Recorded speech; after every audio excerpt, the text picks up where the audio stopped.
Hey race fans, Alex Weaver here. I hope you guys enjoyed an exciting Sunday night race from Las Vegas Motor Speedway. I'm now going to welcome in our championship winning crew chief, Cole Pearn, to break it down. Cole, Kurt Busch, obviously emotional. He gets his hometown win, in his 22nd try? I know he wanted that one, and really good for the one team. Yeah, a huge win for Kurt and those guys. Disappointed we didn't see the Kramer hair sticking up after for the celebration, but a huge win for them. They weren't really anywhere, and then they had the pit strategy work out for them, and they got the clean air, and then they did what they had to do. So they made the most of it for sure and executed when it mattered. So huge win for them. Everybody's talked about this round being a big deal with Talladega and the Roval being wild cards. So for them not to have to worry about it sure mixes things up. Well, you brought it up. They say that the best way to start a NASCAR playoff round is to win in the first race, and then you don't have to worry about the rest of them. Kurt did that, but he did that in the one that the drivers have called the biggest wild card. This round of 12 is the one that they've been keeping their eye on. What does this do for the rest of the playoff field? Because Kurt went from the last place in the round of 12. He's locked into the round of 8. How big of a shakeup is that? Oh, it's huge.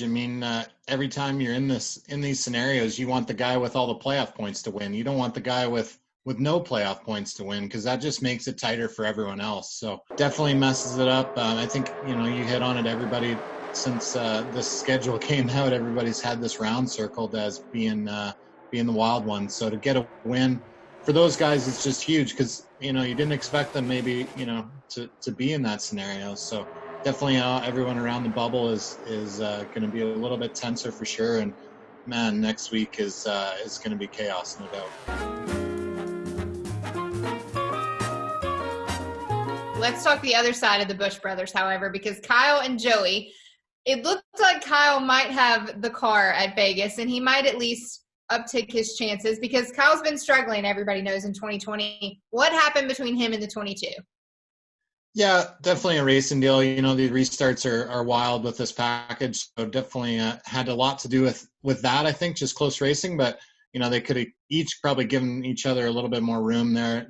Definitely not what you want to have happen. That's the scary thing on those restarts. You bang wheels and all of a sudden you got a tire rub and you're in trouble and your day is a disaster. So, credit to the 18. They had that. They had the pit gun issue, and they had a good car, and they recovered really well to get a 6th place finish after the day they had is a credit for them. They got to be happy about that.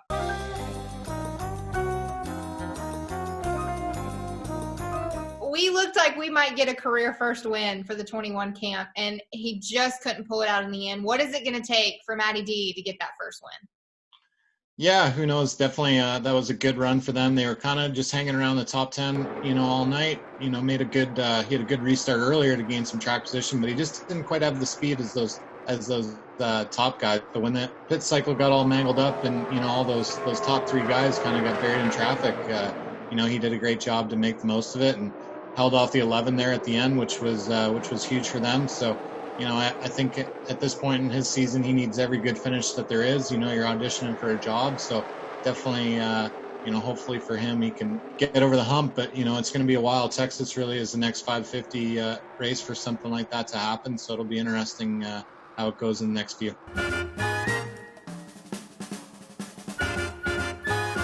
All right, Cole. Well, let's shift gears to Talladega, because Sunday is going to be crazy. What can we expect from the Super Speedway down in Alabama?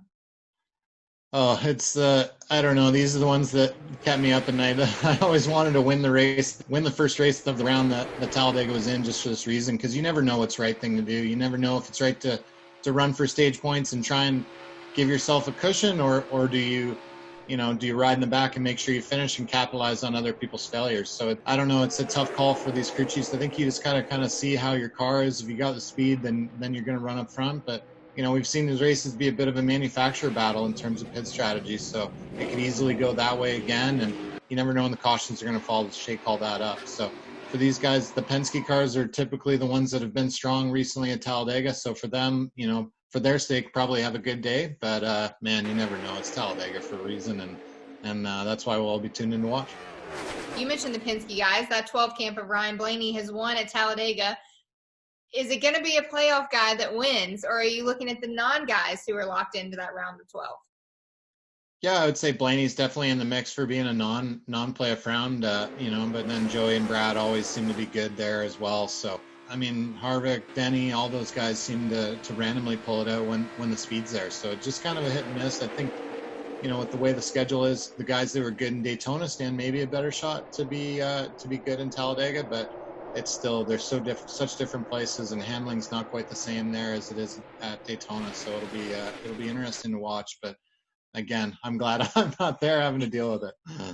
Yeah, you just get to sit back and relax and not have to worry about the big one or anything happening at Talladega. But we are racing there for the NASCAR playoffs. It's going to be a good one. Sunday at 2 p.m. Eastern on NBC, and the big one's looming. We're heading to Talladega. Cole, thanks for joining us. Thanks, Alex.